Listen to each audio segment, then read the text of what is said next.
Good to talk to you again, Senator. Tell us what you thought about this stunt from Pauline Hanson, a repeat burka stunt. Well, Chris, good afternoon. Well, Senator Hanson was attempting to introduce a private senator's bill to ban the burka. She wore the burka and it was ruled that this was a prop.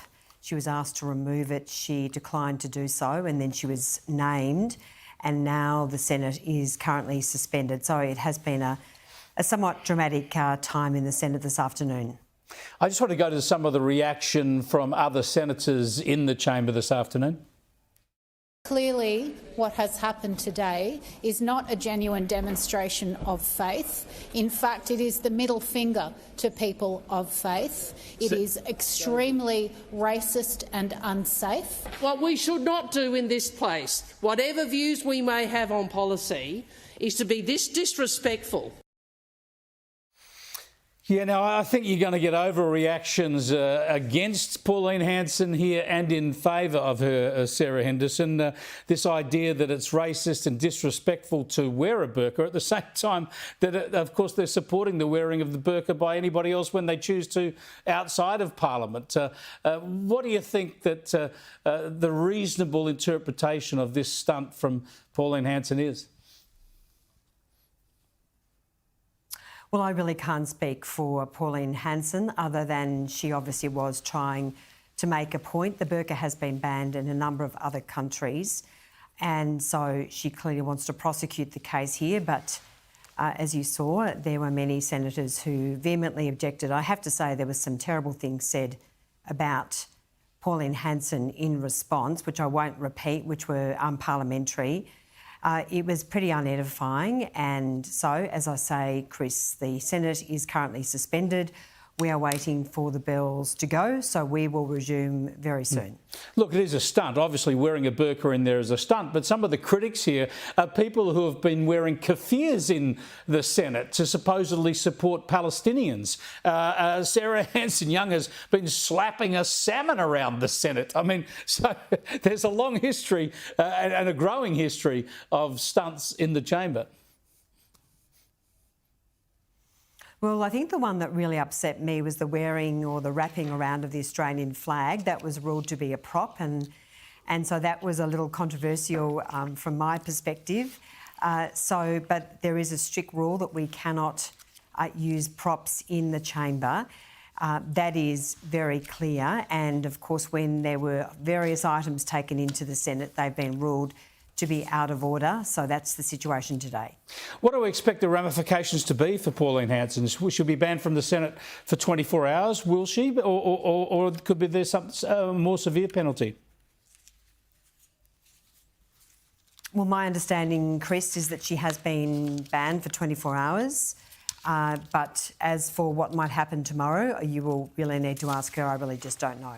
We'll have to see. All right, I want to go to some important work that you've taken up in the Senate, and that is your notice of motion to have the Senate look at the ABC, to reference the ABC and the Senate inquiry. Tell us what sort of a reaction you're getting so far, especially from the other side of the chamber, from Labor, the Greens and One Nation, as to whether you'll get much support for a Senate inquiry into the ABC. Well, Chris, I have lodged the notice of motion today, and that is to establish an inquiry into the impartiality and accuracy obligations of the ABC. They are embodied in various ways, including in the ABC Act. So there's actually a statutory obligation.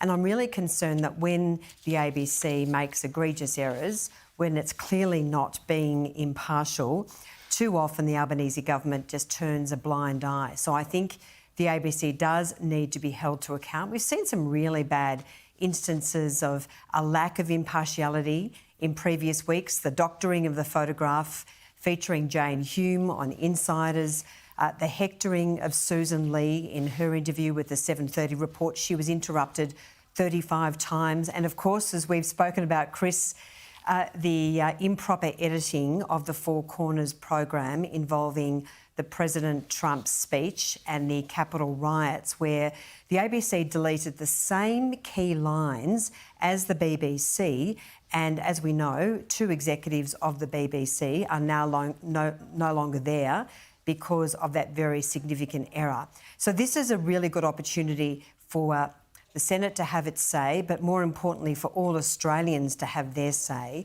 including to make submissions. So I'm really hopeful that it might get up.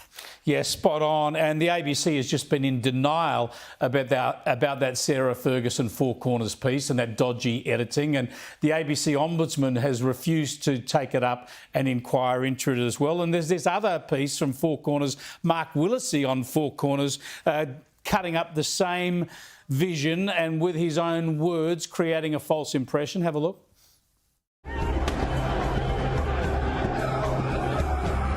Refusing to accept his defeat at the hands of Joe Biden, Trump told his supporters to march on the US Capitol. We fight.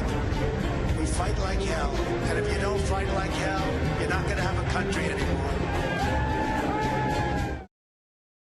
Yeah, now that's as bad as anything the BBC did. Now, if the ABC won't address this and the ABC Ombudsman won't address this, then a Senate inquiry is the only path forward to get any sort of accountability. Well, we will have the Managing Director of the ABC, Hugh Marks, before us at Senate estimates next week. I will certainly be asking more questions about that. I'm pretty disappointed with Mr Marks and his response. He said he was proud of the Four Corners program. This is the one that was hosted by Sarah Ferguson. He said that the issues that you raised and also the comments that I made were false and opportunistic. Well, give me a break, Mr Marks. They weren't false. And when, of course, we saw the meltdown at the BBC for a very similar egregious editing error, the ABC must be held to account. I mean, I'm a very strong supporter of the ABC, of public broadcasting, of public funding of the ABC, but there's a very high expectation by all Australians that it must be its very best. Now, Chris, as we know, mistakes happen at every media organisation, but when they do happen, the ABC has got to respond properly and quickly. And just look what happened to Heston Russell. I mean, what they did to Heston Russell after making false allegations against him, a former Special Forces commando, including the doctoring of video adding extra gunshots, the fake gunshots scandal, and he was dragged through the courts over a number of years. It cost the ABC more than $3 million. This is taxpayers' money. And so this is another important reason we need a Senate inquiry to hold the ABC to account, because it should have very, very quickly recognised its mistakes and addressed them and apologised to Heston, and instead it dragged him through the mud. And that sort of behaviour by a national broadcaster is just completely unacceptable. I just want to get you also on the polls. News poll has the coalition still stumbling along at what you would hope would be the nadir of its lowest ever primary vote. But also, interestingly, showing that Andrew Hastie is seen as the second option as a leader, the most popular leader after Susan Lee. Does that surprise you at all? Well, Chris, we know we have a lot of hard work to do and the polls are grim. There's no getting away from that. But we are working very hard as a team to prosecute the policies that we believe in on behalf of all Australians, including, of course, abolishing net zero, holding the government to account over a $96 million Bureau of Meteorology website. What an absolute disgrace that is. And, of course, we had a big win in the Senate this morning, removing a terrible bill which dramatically curtailed the rights of ADF members and veterans to be recognised for acts of heroism. So we are working very hard to hold the government to account. We will continue to do that, and we very much hope to see a rise in our stocks in the weeks and months ahead. But Andrew Hastie's pretty popular. Well, Chris, I'm not going to comment on the leadership issues. I'm not going to add to the comments I made a few weeks ago, other than to say that we are all very focused on the job that we need to do to hold this pretty rotten government to account.